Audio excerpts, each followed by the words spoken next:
cada vez vai melhorar mais, porque Deus é misericordioso. Eu quero convidar você a abrir a palavra do Senhor no livro de Juízes, capítulo 13, verso de 1 a 5. E antes de eu ler o texto, agradeço a Miriam, né? Eu pedi uma mudança aqui na mesa. Estamos chegando lá, Miriam. Eu gosto muito das coisas mais clean, entendeu? Sei disso. Então, obrigado, Miriam. Ficou muito bonito. Deus abençoe aí, viu? Diz assim o texto bíblico, Juízes, capítulo de número 13, verso de 1 a 5. Juízes, capítulo de número 13, verso de 1 a 5. Nos diz assim a palavra do Senhor: tendo os filhos de Israel tornado a fazer o que era mal perante o Senhor, este os entregou nas mãos dos filisteus por 40 anos. Havia um homem de Zorá, da linhagem de Dan, chamado Manoá, cuja mulher era estéril e não tinha filhos.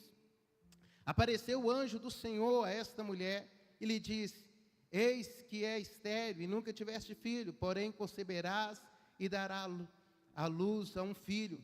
Agora, pois, guarda-te, não bebas vinho ou bebida forte, nem comas coisa imunda, porque eis que tu conceberás e dará à luz a um filho, sobre cuja cabeça não passará navalha, porquanto o menino será nazireu, consagrado a Deus, desde o ventre de sua mãe, e ele começará a livrar a Israel do poder dos filisteus. Que Deus abençoe nesta manhã a leitura da sua palavra. Eu quero falar hoje sobre batalha espiritual. Mas aí talvez você vai falar, o tema está tão desgastado, e na verdade está mesmo. Há uns extremos, há umas distorções bíblicas, mas eu vou caminhar por isso. E tem uma frase de um professor que eu aprendi, que diz assim: o abuso não ilegitimiza o uso. Não é porque alguém tem abusado de uma coisa que a coisa deixa de ser legítima. Então, o abuso não ilegitimiza o uso. E não é porque algumas pessoas têm falado de uma forma até mesmo extra-bíblica que o termo batalha espiritual não deve fazer parte das nossas vidas. E eu vou falar sobre duas áreas, focando em duas áreas primeiro. Primeiro, aquela batalha espiritual que acontece um pouco nas regiões celestiais, aquilo que o texto de Efésios, capítulo 6, versículo 12, fala. Porque a nossa luta não é contra a carne ou sangue, e sim contra os principados e potestades, contra os dominadores deste mundo tenebroso, contra as forças espirituais do mal nas regiões celestiais. Aquilo que aconteceu, e nós acho bem propício citar esse texto de Daniel, o que aconteceu com Daniel, né? Nós estamos, pelo menos o bispo convocou, e nós estamos fazendo lá em casa, seguindo a recomendação do nosso bispo, o jejum de Daniel, né? Daniel capítulo 10, versículo 12 e 13, diz assim: então me disse, não temas, Daniel, porque desde o primeiro dia em que aplicaste o coração a compreender e a humilhar-te perante o teu Deus, foram ouvidas tuas palavras, e por causa das tuas palavras é que eu vim. Mas o príncipe do reino da Pérsia me resistiu por 21 dias, porém Miguel, um dos primeiros príncipes, veio para ajudar-me, e eu obtive vitória sobre os reis da Pérsia. Ou seja, estava acontecendo no mundo espiritual uma batalha entre Gabriel, trazendo uma mensagem em resposta a Daniel, e o príncipe da Pérsia. Ou seja, o mundo espiritual, ele se move, ele acontece em movimentos, e a gente tem que entender isso. O mundo espiritual, ele influencia na nossa realidade aqui, e não tem como negar isso. Mas não quer dizer que a gente vai ficar naqueles extremos, né? Eu lembro de um amigo lá em Minas que se converteu e de repente ele foi para a escola e começou também num fanatismo. E ele falou, não vou assistir a aula, não vou não, porque tem um demônio ali. Olha um demônio naquela carteira ali. Falei, não é isso que eu estou falando, pessoal. Não estou duvidando que tinha demônio na carteira, entendeu? Então, mas eu estou dizendo que não é isso que Deus quer da gente, mas que a gente tenha percepção das coisas que acontecem no mundo espiritual. Nós precisamos entender e discernir. A palavra de Deus nos diz em Coríntios, a pessoa espiritual, o homem espiritual, discerne todas as coisas espiritualmente. Outra linha que eu vou trabalhar aqui nessa mensagem, tentar rapidamente trabalhar, é a luta espiritual, a batalha espiritual que acontece entre o nosso espírito e a nossa carne. É o que o apóstolo Paulo fala lá em Gálatas 5,17. Porque a carne milita contra o espírito e o espírito contra a carne. porque são opostos entre si, para que não façais o que porventura seja do vosso querer. E Romanos capítulo 7, versículo 22 e 23, o apóstolo também fala: porque no tocante ao meu interior tenho prazer na lei de Deus, mas vejo nos meus membros outra lei que, guerreando contra a lei da minha mente, me faz prisioneiro da lei do pecado que está nos meus membros. Ou seja, a batalha espiritual que a gente tem que orar para que a nossa carne não domine sobre nós, que a gente não se desespere, para que você não saia por aí no trânsito xingando, fazendo aviãozinho é força da expressão, você sabe o que eu quero falar, fazendo dedinho para as pessoas, para que você, num momento de discussão, não queira matar a sua esposa, nem sua esposa queira matar você, num momento de cólera, de raiva, para que você não xingue, para que você não saia falando palavra torpe. Eu estou falando do dia a dia, essa guerra, essa batalha, que peleja, a carne nos puxa para o pecado, a carne nos puxa para as coisas que desagradam a Deus.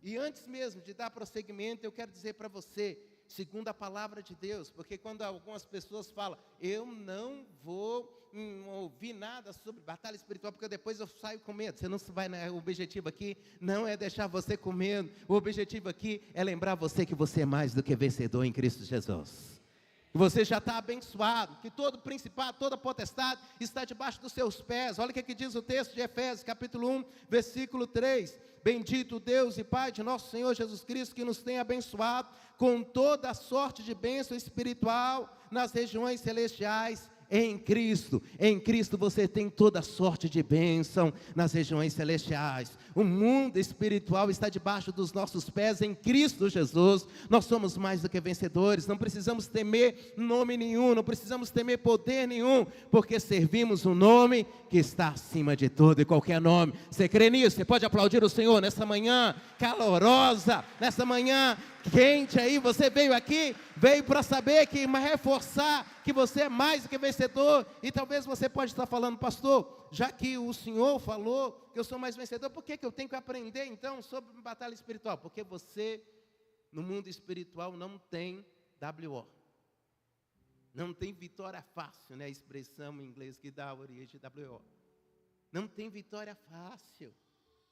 Você está nessa terra, você ainda enfrenta lutas, o diabo ainda está querendo te desviar, o diabo ainda está querendo roubar a sua bênção, o diabo ainda quer incutir na sua cabeça que você é um derrotado, que você é um perdedor, que você não pode sair de certos lugares, que você é escravo de certos pecados. Não, o objetivo aqui é te levar adiante, e eu vou tomar como centro a vida de Sansão. Sansão surge na história de Israel num momento bastante complicado. Houve um período de transição pós-libertação do cativeiro egípcio, e aí houve uma liderança de Moisés muito forte, depois houve uma liderança de Josué muito forte, só que Josué não fez discípulos, Josué não liderou, não formou uma outra liderança. E olha o que diz o capítulo 2 de Juízes, versículo 10 a 12, diz assim: foi também congregado a seus pais toda aquela geração, e outra geração após ele se levantou, que não conhecia o Senhor, nem tampouco as obras que fizera a Israel. Então fizeram os filhos de Israel que era mal perante o Senhor, pois serviram os Balaíns, deixaram o Senhor, Deus de seus pais, que os tirara da terra do Egito, e foram-se após outros deuses, dentre os deuses das gentes que havia ao redor deles, e os adoraram, e provocaram o Senhor a ira. Ou seja, o tempo de Sansão, como de Débora, de Baraque, de Jefté, como de Gideão, era um tempo muito complicado. Foi uma geração que foi surgindo sem conhecer as obras do Senhor. E eu quero, antes também daqui, deixa eu liberar uma palavra: a próxima geração dessa igreja vai ser muito melhor do que essa. Amém, meu irmão? Amém, minha irmã? Nossos filhos e nossas filhas, genros, noras, netos que vão povoar, e pessoas que vão chegar neste local aqui, vai ser melhor do que nós, em nome de Jesus. Nós vamos deixar um legado espiritual. As pessoas vão lembrar do ano de 2024 e vão dizer: Deus operou milagres naquele ano, em nome de Jesus. Eu creio, amém, meu irmão? Deus, nós estamos levantando um legado diferente neste local aqui, em nome de Jesus, e as próximas gerações vão ser gerações benditas do Senhor. E é nesse contexto, num momento de 40 anos de servidão, sobre o jugo dos filisteus, não mais cativo em terra estranha, mas cativo na sua própria terra, sendo oprimido dentro do seu próprio território, é que Deus levanta Sansão com um propósito específico. E é com base nessa experiência, não vai dar para falar tudo esta manhã, mas é com base na experiência de Sansão, nas suas atitudes, no ambiente que o cercava, que eu quero falar alguns princípios espirituais que nós temos que aprender. E o primeiro deles é que a vida tem um propósito. A sua vida tem um propósito. Não se desvie desse propósito. A sua vida tem um propósito. Quando você entende isso, muda todo o significado. Não é por acaso que você está onde você está, fazendo o que você faz. A sua vida tem um propósito. Não se desvie. A sua vida tem um propósito. Fala para a pessoa que está do seu lado, sua vida tem um propósito. Não se desvie. Deus te criou com um propósito. Deus te chamou com um propósito. O texto bíblico, verso 5, nos diz o seguinte: porque eis que tu conceberás e terás um filho, sobre cuja cabeça não passarás a navalha, porquanto o menino será nazireu de Deus desde o ventre, e ele começará a livrar a Israel da mão dos filisteus. Eu nunca entendi, meu irmão, por que Sansão estava na galeria da fé. Sabe, está lá em Hebreus capítulo 11, dizendo que Sansão está entre aqueles heróis da fé. Eu falei, meu Deus, Sansão morreu daquele jeito, viveu uma vida atrapalhada, mas eu não entendia, até eu vincular esse versículo 5, ele começará a livrar a Israel da mão dos filisteus, com o versículo 30, lá no final do capítulo 16, que diz assim: e disse, morreu com os filisteus, inclinou-se com força, e a casa caiu sobre os príncipes, e sobre todo o povo que nele estava, e foram os mais o que matou na sua morte, do que matara na sua vida. Ele conseguiu cumprir o propósito do Senhor para a vida dele. Mas deixa eu dizer para você, não é para você fazer como Sansão. Sansão se desviou dos propósitos de Deus para a vida dele. Ele se afastou daquilo que Deus tinha para a vida dele, por isso ele sofreu, por isso ele cumpriu o propósito dele de uma maneira muito traumática. O reverendo Wagner Ribeiro, pastor da igreja do Rude Ramos, ele tem uma frase, uma pregação dele sobre Sansão, que diz o seguinte: nasceu como nobre e morreu como palhaço. Se você olhar, vai ver que o Sansão morreu fazendo palhaçada para os filisteus. Nasceu debaixo de um propósito nobre, nasceu com uma experiência sobrenatural. A mãe que era estéril, deu à luz, fez coisas diferentes. Sabe, eu fico pensando, a gente tem que cumprir o propósito. Não sei se foi só para algumas pessoas que eu falei, ou se falei já aqui na igreja. Quando eu nasci, minha mãe tinha 41 para 42 anos, estava na menopausa. Eu sou aquele filho, né, que eles chamam de passagem, né? Então, tudo tem um propósito na vida. Minha mãe já tinha adotado um filho, ela já tinha 9 filhos, tinha adotado o 10º filho. Aí esse 10º filho não saiu do hospital que ela adotou, de uma moça, e aí morreu, e aí, depois disso, ela apareceu grávida, e grávida desse rapaz bonito que vos fala aqui. Saudável, mesmo na idade avançada. Tudo tem um propósito na vida da gente. A gente não nasce por acaso. A palavra de Deus diz que lá no Salmo 139, que todos os nossos dias foram escritos. Ou seja, quando ele faz, é uma linguagem ali do salmista, mas para dizer que Deus tem um propósito para a sua vida. Não é uma predestinação, não é um fatalismo que você não tem jeito, não é um karma, como os hindus acreditam. Não é isso não. É um plano, um projeto lindo de Deus para as nossas vidas. Mas aí a gente às vezes se desvia. Olha o apóstolo Paulo, olha a diferença de como o apóstolo Paulo termina o ministério dele e como Sansão termina o ministério dele. O apóstolo Paulo chega em 2 Timóteo, capítulo 4, versículos 6 a 7 e 8, diz assim: quanto a mim, estou sendo já oferecido por libação, e o tempo da minha partida é chegada. Combati o bom combate, completei a carreira, guardei a fé. Já agora a coroa da justiça me aguarda, a qual o Senhor, reto juiz, me dará naquele dia, e não somente a mim, mas também a todos quanto amam a sua vida. O apóstolo Paulo ia ser morto, você sabe disso, foi martirizado, mas ele chega pleno, ele chega consciente que cumpriu tudo que Deus tinha para a vida dele. Olha a diferença, olha a lacuna que Deus colocou entre a vida de Sansão e o final da vida de Sansão e o final da vida de Paulo.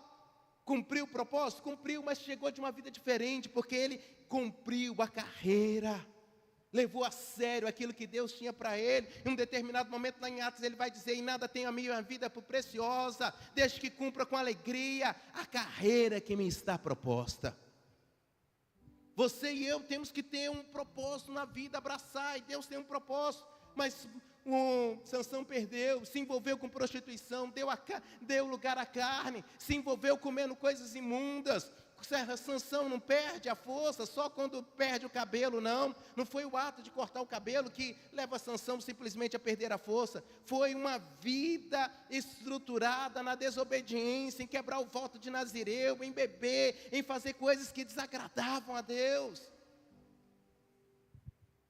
Deixa eu falar com você, se você quer cumprir o propósito que Deus tem para a sua vida, aprenda a dizer não para a sua carne. Aprenda a dizer não para os convites. Aprenda a dizer não para os convites que são errados, as propostas. E eu escrevi uma frase aqui que eu levo muito a sério, que pode nos desviar do nosso caminho. Eu ouvi no meu primeiro ano de seminário, em 93, em João Pessoa, sabe? E diz o seguinte: o diabo vai te tentar te destruir pelo fracasso. Se ele não conseguir, ele vai tentar pelo sucesso. Então não confunda, passe a discernir o que é plano de Deus, busque Deus, não tome decisões. É por isso que o apóstolo Paulo vai escrever lá: quer comais, quer bebais, ou façais qualquer outra coisa, fazei tudo para a glória de Deus. Se você quer saber se está certo, se é o propósito de Deus para a sua vida, todas as vezes que você tiver que tomar uma decisão, pergunte: Deus vai ser glorificado nessa decisão, o nome do Senhor vai ser exaltado nessa decisão, o nome do Senhor vai ser manifestado a outras pessoas através dessa decisão, porque quer comais, quer bebais, quer ir vá para uma festa, quer fique em casa, quer vá passear, quer não tire férias, tem que ser para a glória do nome do Senhor. Quem quer cumprir o propósito de Deus, tem que estar comprometido com a glória do nome do Senhor. Então, não se desvie do propósito. Segunda coisa, dentro de uma batalha espiritual que o inimigo vai querer, primeiro, te desviar do propósito. Segundo, cuidado para não ser dominado pela soberba. Cuidado para não ser dominado pela soberba. Olha o que diz o texto bíblico: desceu Sansão a Timná, vendo em Timná uma das filhas dos filisteus, subiu e declarou a seu pai e a sua mãe e disse: vi uma mulher em Timná, das filhas dos filisteus, tomai-ma, pois, por esposa. Porém seu pai e sua mãe lhe disseram: não há porventura mulher entre as filhas de teus irmãos, ou entre todo o povo, para que vás tomar a esposa dos filisteus, daqueles incircuncisos? Disse Sansão a seu pai: toma-me esta, porque só desta me agrado. Mas seu pai e sua mãe não sabiam que isso vinha do Senhor, pois este procurava a ocasião para os filisteus, porquanto naquele tempo os filisteus dominavam sobre Israel. Deixa eu te falar uma coisa, eu já explico o texto para você, mas deixa eu fazer duas ressalvas. Primeiro, uma das características da pessoa que é soberba, não escutar ninguém. Quem é soberbo não escuta ninguém. A pessoa está falando, olha quem está falando, olha quem é a pessoa que está falando comigo. Não vou escutar nada, tem experiência nada, tem vida nada para isso. E ela faz isso porque acha sempre que o seu ponto de vista é sempre melhor do que o outro. O seu ponto de vista é sempre melhor do que o ponto de vista das outras pessoas. Outra característica de quem é soberbo é querer sempre que a sua vontade prevaleça. Não está disposto a abrir mão da sua vontade. Vontade da pessoa tem sempre que prevalecer. Não, é minha vontade, é desse jeito. Não, não pode não, porque tem que ser desse jeito. Pessoa soberba, ela não está aberta a diálogo. Ela não está aberta a ceder. Por quê? Porque ela tem no fundo, a convicção de que a vontade dela é quase a vontade de Deus. Sabe? E a palavra de Deus nos diz em Tiago, capítulo 4, versículo 6. Antes ele dá maior graça, pelo que diz, Deus resiste aos soberbos, mas dá graça aos humildes. Deus resiste aos soberbos, mas dá graças aos humildes. Aí você pode estar perguntando, pastor, eu não entendi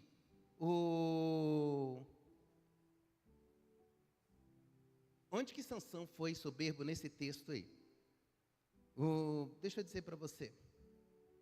Deus proibiu o casamento com pessoas estrangeiras. Daqui a pouco eu chego lá no final do versículo 5, que talvez pode estar encocando a sua cabeça. Vou só ler alguns textos para você aqui.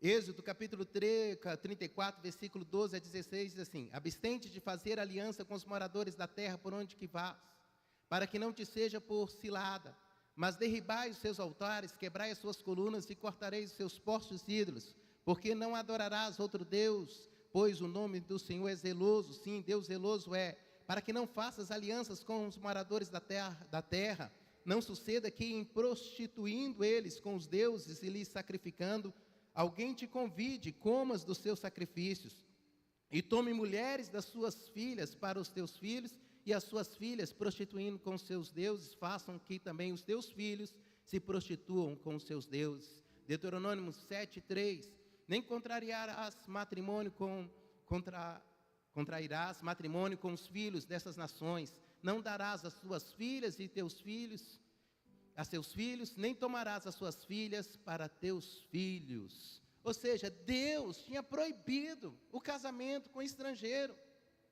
Deus não ia fazer concessão para Sansão. Mas e outra coisa, era costume dos pais escolherem, se comprometerem, fazer o casamento dos filhos naquela época.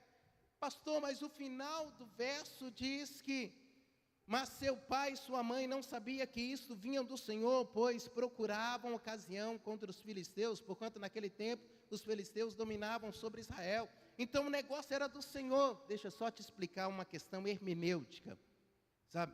Naquele tempo, tudo que se falava, que acontecia, se dizia que era Deus. No Antigo Testamento, dificilmente você vai ver alguém dizendo, o demônio tentou alguma coisa, fez isso, não. Então, quando a gente vai entender o texto bíblico, nós precisamos fazer a leitura do texto bíblico considerando o conhecimento e o momento histórico de quem estava escrevendo e de quem estava vivendo a situação. Exemplo, Josué 10. Então Josué falou ao Senhor no dia que o Senhor entregou os amorreus nas mãos dos filhos de Israel, e disse na presença dos israelitas, Sol, detente de Gibeon, e tu, lua, no vale de Ajalon. E o sol se deteve e a lua parou, até que o povo se vingou dos seus inimigos. O sol se deteve no meio do céu e não se apressou a pôr-se quase um dia inteiro. Hoje nós sabemos que não é o sol que gira em torno da terra, é a terra que gira em torno do céu. O texto bíblico está errado? Não, mas era a concepção da época de que o sol girava. Outro exemplo, mais voltado para a questão espiritual, para que você possa entender e não ficar com dúvida. Exemplo de 1 Samuel, capítulo 16, versículo 14 a 15. Tendo se retirado de Saul o Espírito do Senhor, da parte deste, em outras versões, da parte do Senhor, um espírito maligno o atormentava. Então os seus servos de Saul lhe disseram, eis que agora um espírito maligno enviado de Deus te atormenta. Deus envia espírito maligno, meu irmão? Não. A Bíblia está errada, pastor? Não, meu irmão. Concepção do Antigo Testamento. Todo e qualquer espírito vinha da parte de Deus. Então era aquela questão, na verdade não era um espírito maligno, não era um anjo bagunceiro, que Deus falou, vai lá bagunceiro, vai lá e fica agora você do lado de Saul, não, porque eu sei que você não cuida, não faz nada direito, você só atormenta, não, era porque Saul deu brecha, desobedeceu, quebrou os princípios bíblicos, foi rejeitado, o Espírito do Senhor já não estava mais sobre ele, naquela época o Espírito de Deus vinha em dispensação, entrava e saía, agora ele deu brecha, o inimigo está perturbando, oprimindo a vida dele. Então não é isso. Então era dentro daquilo que o texto bíblico, dentro daquilo que os escritores bíblicos tinham concepção, escrevia. Por que eu estou te falando isso? Para te explicar por que Sansão foi arrogante. Ele não deu ouvido, o pai dele falou com ele, vai tomar a mulher desse incircunciso, ele não escutou ninguém, e ele queria só o querer dele, só esta é que eu quero, tem que ser só desse jeito, não. Deus podia usar outras circunstâncias? Poderia, com certeza, Deus ia usar outras circunstâncias, iria usar, mas a arrogância, a prepotência, não, eu sou o Sansão, né? Eu sou o Sansão, e às vezes a gente é prepotente, a gente é arrogante, cai porque acha que é forte, cai porque acha que é espiritual demais, cai porque está quase com o pé fora do chão, sabe? E nessas pesquisas, sabe, pastor Ronald, no Lexo, um dos léxicos que eu achei, a palavra humildade em grego, tapinos, e eu peço licença a você para usar aqui o texto grego, ela tem vários significados. Claro, abaixar-se, mas um dos léxicos que eu pesquisei, ele fala que é um pouco acima do chão, só um pouco acima do chão. Ou seja, porque a ideia é de alguém que está prostrado, só um pouquinho ali, e é a fronte, um pouco acima do chão. E aí eu falei, fazendo uma aplicação aqui, eu falei, tem gente que acha que nem é tão santo, é tão bom, que nem pisa no chão, né? Fica naquele negócio de levitando. É quase o Michael Jackson fazendo aqueles negócios lá, né? Que negócio passeio. Antigamente a gente pensava que ele nem ia no chão, né? Que negócio lá. Pessoa espiritualmente falando, é acima de todo mundo. Não está pouco acima do chão, não, está lá em cima. E não é só nas questões espirituais, não, é em todas as questões. E a palavra de Deus diz que a soberba precede a queda. E a altivez de espírito a ruína. Muita gente está caindo, muita gente está se dando mal porque não tem humildade, não aprende. Olha o que diz o texto bíblico, 1 Pedro, capítulo 5, rogo-vos, irmãos, aos jovens, sede submissos aos que são mais velhos, outros sim no trato, uns aos outros, cingi-vos todos de humildade, porque Deus resiste ao soberbo, contudo, aos humildes concede a sua graça. Humilhai-vos, portanto, sob a poderosa mão de Deus, para que Ele, em tempo oportuno, vos exalte. O interessante é cingir-vos de toda a humildade. Sabe, no Brasil, automaticamente, quando você fala de escravo, você tem uma figura, surge na sua mente uma imagem. Então, uma pessoa negra, sofrida. No mundo oriental, não tinha diferença. O escravo não tinha diferença, não tinha nenhuma característica étnica que pudesse, ou física, que pudesse distinguir. Entendeu? E aí, como era distinguido? Muitas vezes o escravo amarrava aqui nas suas vestes, como um cinturão, panos, fitas, que o identificava como escravo. Essa ideia aqui de cingir-vos todo de humildade, tem na mente, o apóstolo Pedro tem na mente, essa figura do escravo que colocava pano aqui no seu cinto para ser identificado como escravo, como alguém humilde, como alguém que não tinha direito. E na verdade a gente tem que assumir essa questão. A Bíblia traduz muitas vezes a palavra escravo no grego como servo.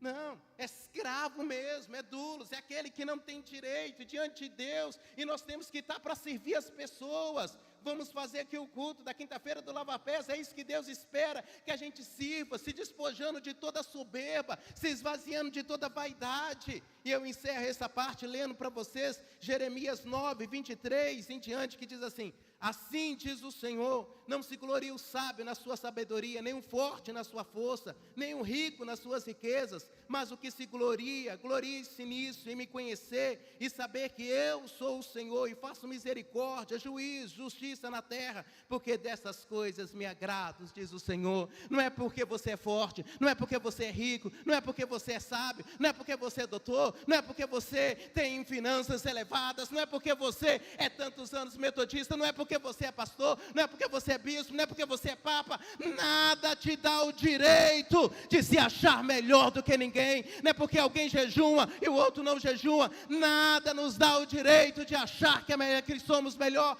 do que ninguém. Nós somos chamados para servir e sermos servos do Senhor, como Ele foi servo, se esvaziou, assumiu a forma de servo e achado na forma de servo, foi obediente até a cruz. É isso que somos chamados. Uma igreja que vai fazer diferença é uma igreja que aprendeu a tomar a toalha. São homens e mulheres que entendem que tem um ministério para servir. Eu estou aqui, meu irmão, como pastor, por causa de Deus quis assim. Mas eu tenho que ser servo. No reino de Deus, a pirâmide é de ponta cabeça. Quem é maior tem que estar lá embaixo servindo. Somos chamados para servir. Somos chamados para servir.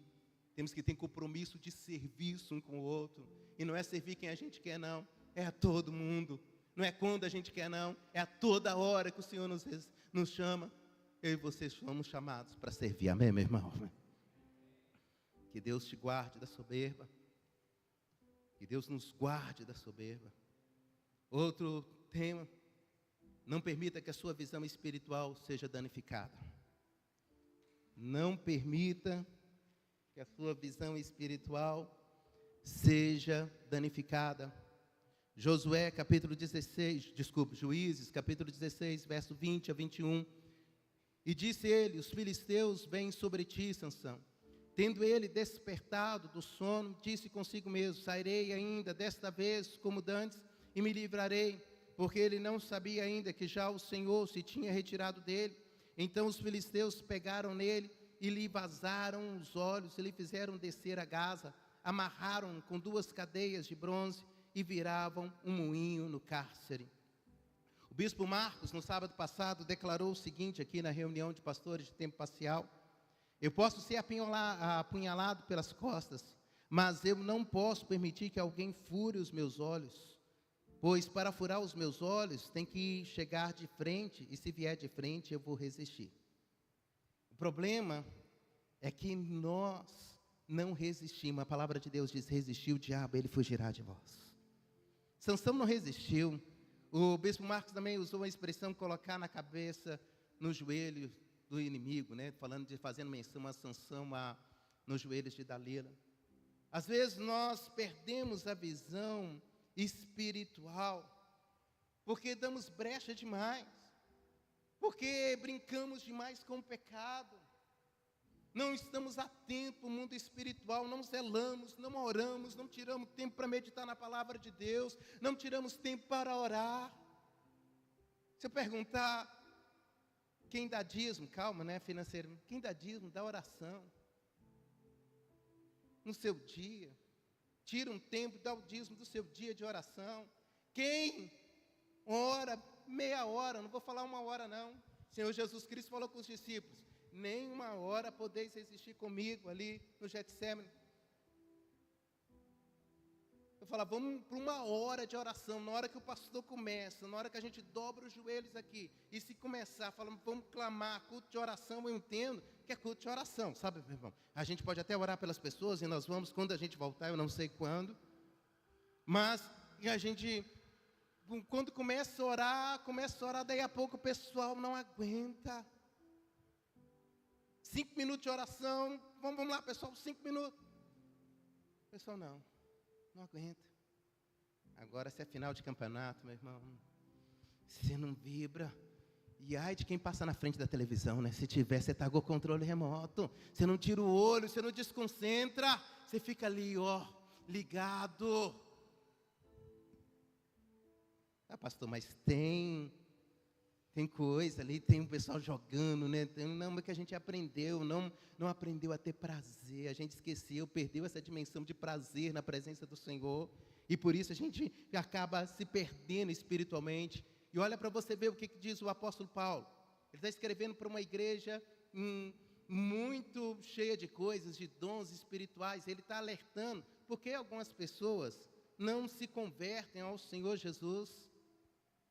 Versículo 3 e 4 do capítulo 4 de 2 Coríntios nos diz o seguinte: mas se o nosso evangelho ainda está encoberto, é para os que se perdem que está encoberta, nos quais o Deus deste século cegou o entendimento dos incrédulos, para que não lhes resplandeça a luz do evangelho da glória de Cristo, o qual é a imagem de Deus. Quem cegou? O Deus deste século. Quem é que cega? Demônio cega pessoas. Pastor, está falando de incrédulos. Espera aí, daqui a pouco eu chego nos crentes. Pessoal, nós temos que orar e pedir, Deus, que a luz do evangelho resplandeça sobre essa cidade. Sabe, toda manhã eu tenho levantado, e uma das minhas primeiras coisas no momento de intercessão, sabe, é levantar ali, chegar na janela da área do apartamento e levantar a mão. De vez em quando eu até dou uma voltada, um retrocesso, porque eu acho que o motorista, manobrista da padaria, ele fica de vez em quando olhando assim, sabe, fica olhando para o pastor, e alguém, né, alguém que estiver olhando dos outros apartamentos, fala, deixa lá, ao menos sabe que eu estou lá orando. E aí eu começo a orar ali, levantar, sabe, e fala, Deus, em nome de Jesus, resplandeça a luz do teu evangelho e dá-nos vida, Senhor. Envia pessoas, que a luz do evangelho de Cristo Jesus resplandeça sobre a vida das pessoas. Você às vezes não entende, eu não entendo, porque que algumas pessoas estão sofrendo na mão do capeta, nesse mundo, e não se voltam para Deus, porque elas estão cegas. E cabe a nós pregar essa palavra, colocar a mão sobre a cabeça delas, interceder para que a luz do evangelho resplandeça sobre a vida delas. Aí falar, pastor, mas é pessoas incrédulas. Agora preste bem atenção. 2 Reis, capítulo 6, versículo 14 a 18. O contexto é o seguinte: o rei da Síria está fazendo guerra contra o rei de Israel. Eliseu é profeta naquele local, naquela época. E aí Eliseu começa a declarar tudo o que está acontecendo no íntimo, os planos do rei da Síria para atacar o povo de Israel. E aí o rei da Síria, em um determinado momento, fala, olha, vocês não vão falar comigo, quem é que está nos traindo aqui? Quem é o traidor aqui nesse meio? E aí alguém fala, o rei da Síria, não tem nenhum traidor aqui não, o problema é o profeta Eliseu. O profeta Eliseu fala aquilo que você fala lá no íntimo do seu quarto, da sua câmara. Ele falou, manda prender o profeta Eliseu. Onde que ele está? Tal lugar. Vai lá, manda um exército. E aí, entra o texto. Então enviou, 2 Reis, capítulo 6, versículo 14 a 18. Então enviou para lá cavalos, carros e fortes tropas. Chegaram de noite e cercaram a cidade. Tendo-se levantado muito cedo o moço do homem de Deus e saído, eis que tropas, cavalos e carros haviam cercado a cidade. Então o seu moço lhe disse, ai meu senhor, que faremos? Ele respondeu, não temas, porque mais são os que estão conosco do que os que estão com eles. Orou Eliseu e disse, Senhor, peço-te que lhe abra os olhos para que veja. O Senhor abriu os olhos do moço e ele viu que o monte estava cheio de cavalos e carros de fogo em redor de Eliseu. E como desceram contra ele, orou Eliseu ao Senhor e disse, peço-te que fere esta gente de cegueira. Feriu-se de cegueira conforme a palavra de Eliseu. Aqui nós aprendemos duas coisas. Primeiro é que mesmo sendo crente, mesmo sendo alguém que está acompanhando um profeta, mesmo tendo visto o machado se levantar, mesmo tendo visto a água da fonte lá da cidade de Jericó se tornar boa, porque Eliseu jogou um punhado de sal, mesmo tendo visto coisas espetaculares, o moço de Eliseu ainda era cego espiritualmente, não tinha plenitude da visão espiritual. Deixa eu dizer para você, primeira coisa, não é porque você viveu experiências com Deus, que a sua visão espiritual simplesmente está largada e pronto. Talvez Deus quer alargar a sua visão para coisas que você ainda não percebeu. Tem coisas que estão acontecendo na sua vida que precisam ser alargadas. Você precisa ganhar uma nova dimensão espiritual para entender. E o segundo ponto aqui é que a gente tem que entender que Deus trabalha no mundo espiritual. Deus não nos deixa sem noção, não. Sansão perdeu a visão espiritual, mas Eliseu em nenhum momento perdeu a visão espiritual dele, não. Tinha tudo, as circunstâncias estavam todas, humanamente falando, contrárias. Mas Eliseu estava olhando para essas circunstâncias com a visão espiritual. E ele estava espiritualmente, estava vendo que era outra realidade. Deixa eu dizer para você, em nome de Jesus, a minha oração, uma das orações, quando eu preparei essa palavra falando, Deus, levanta nessa igreja homens e mulheres que tenham visões espirituais. Homens e mulheres que não estejam presos às circunstâncias, homens e mulheres que não sejam guiados por aquilo que está diante dos seus olhos, humanamente falando. Quando você é guiado por aquilo que está diante dos seus olhos, humanamente falando, você se desespera, você fica abatido. Eu fico pensando no moço de Eliseu, talvez acordou mais cedo, falou, vou acordar mais cedo que Eliseu, preparar o café dele, deixar tudo certinho. Na hora que levanta, vê a cidade toda cercada de exército inimigo, se desespera. E às vezes nós somos assim, porque não temos a visão de Deus. Deixa eu dizer para você, por mais que humanamente falando, aquilo que está diante dos seus olhos, pode ser motivo para desesperar, eu vou ser boca de Deus para dizer para você, não se desespere. Não se desespere, porque maior é aquele que está com você do que aquele que está ao seu redor. A palavra de Deus, de maior é aquele que está conosco do que aquele que está no mundo. Não se desespere, peça a Deus, fala, Deus, me dê um ensinamento espiritual dessa realidade caótica que de repente eu estou passando.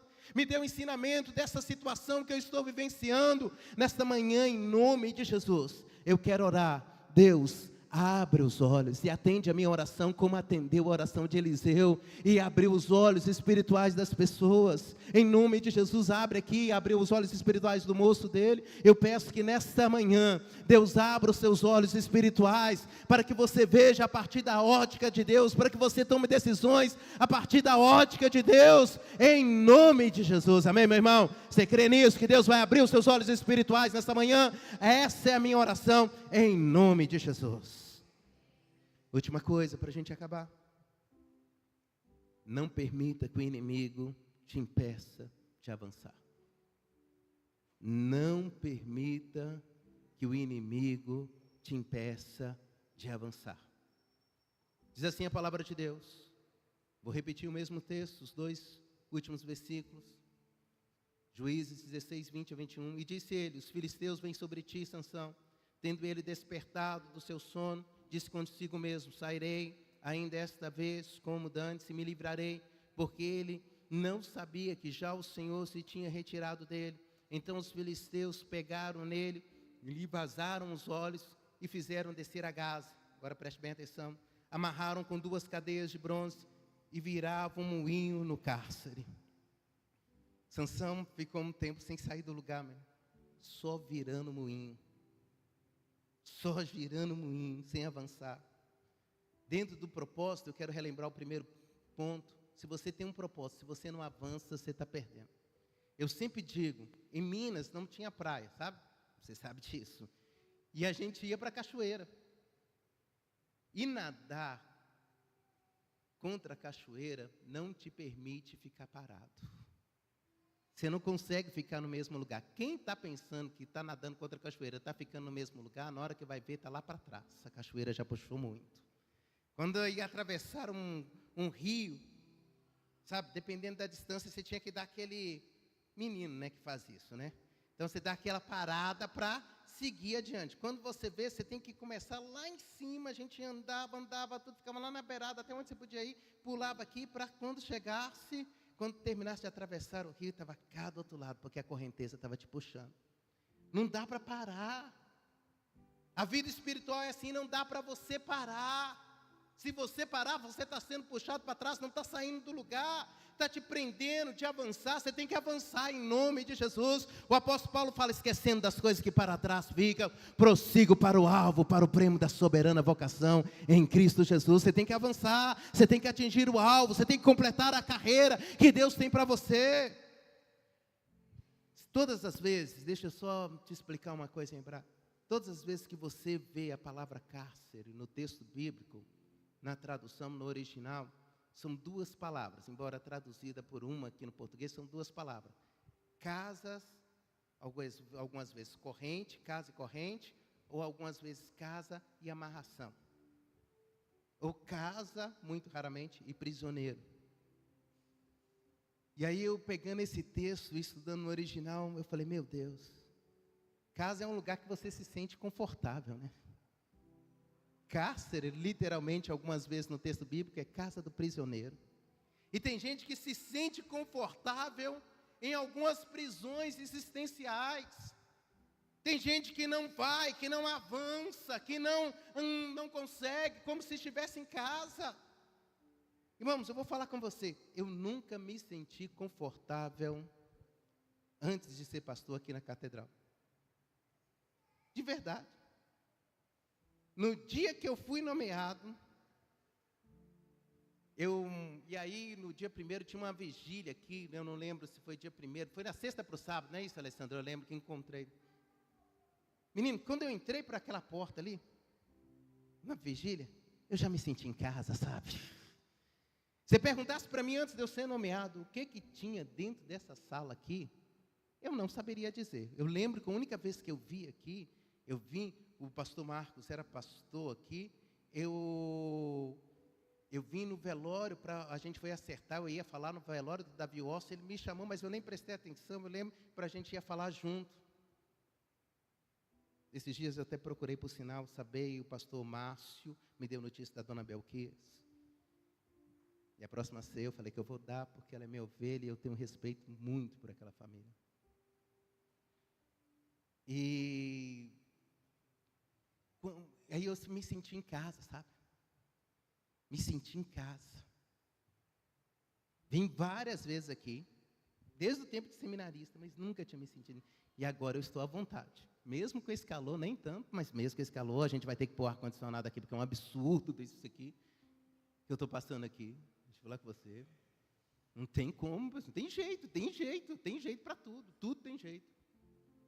O ser humano vai na lua, não vai arrumar jeito para pôr ar-condicionado aqui? Vai, tem sim, em nome de Jesus. E o recurso, pastor? O Deus da provisão vai enviar. Não estou confiando em prédio, não estou confiando em aluguel não, pessoal. Vamos, em nome de Jesus, Deus vai enviar. Pôs no Ângela, no Jardim Ângela, era pastor do Jardim Ângela, pôs, Deus providenciou. Quem conhece o Jardim Ângela sabe que tem ar-condicionado lá. Estou falando de 20 anos atrás, 21 anos atrás, a gente pôs ar-condicionado lá. Pôs em Itapecerica, estou falando de uns 8 anos atrás. Vai pôr aqui também, em nome de Jesus. Como, pastor? Eu falei, vai pôr, Deus que me ajudou lá nesses lugares, vai me ajudar aqui, vai te ajudar em nome de Jesus, só a gente vestir a camisa que vai dar certo. Mas eu tenho que falar com você, a gente não pode sentir-se confortável em alguns lugares de prisão, não. Porque se você tem um propósito para a sua vida, você tem que cumprir esse propósito. E quem fica andando em círculos não consegue avançar. O diabo vai querer te mandar para os mesmos lugares, para os cativeiros. Interessante, Carol, quando você cantou essa música, eu nunca tinha ouvido ela, e diz, para lá eu não volto. Sabe quando os espias foram lá em Números 14, foram espiar a terra? Quando eles viram os gigantes, sabe o que eles falaram? Versículo 3. E por que nos traz o Senhor esta terra para cairmos a espada, e para que nossas mulheres e nossas crianças sejam por presa? Não nos seria melhor voltarmos ao Egito? E diziam uns aos outros, levantemos um capitão e voltemos para o Egito. O diabo vai sempre querer que você viva, trazer você para um lugar de derrota. Preste bem atenção, se você já foi escravo do álcool, o diabo vai querer que você volte a beber. Se você já foi escravo do fumo, o diabo vai querer que você volte a fumar. Se você já foi escravo da mentira, o diabo vai querer que você volte a mentir. Se você já foi escravo da prostituição, o diabo vai querer que você volte a se prostituir. Ele quer que você caia novamente daqueles mesmos fracassos. E nessa manhã eu estou aqui para dizer que você vai avançar em nome de Jesus. Você não vai cair. Eu quero convidar você, vou convidar o pastor Wagner para que pegue essa cesta aqui. Se você tem pedido, já coloque aí diante do Senhor e preste atenção no texto que eu vou ler. Conclusão. Josué 13, 9, diz assim, Deus ouviu a voz de Manoá, porque Manoá não tinha visto tudo que a promessa do filho que Deus tinha feito para a sua esposa. E o anjo de Deus veio outra vez à mulher, quando esta se achava sentada no campo. Manoá orou, falou: Deus, manda o anjo, já para confirmar outra vez aquilo que o Senhor falou com a minha esposa. O interessante é que o mundo espiritual começou a se mover quando Manoá orou. Eu creio que nesta manhã o mundo espiritual vai se mover quando nós orarmos, amém, meu irmão? Para que você possa cumprir propósito, em nome de Jesus. Eu quero convidar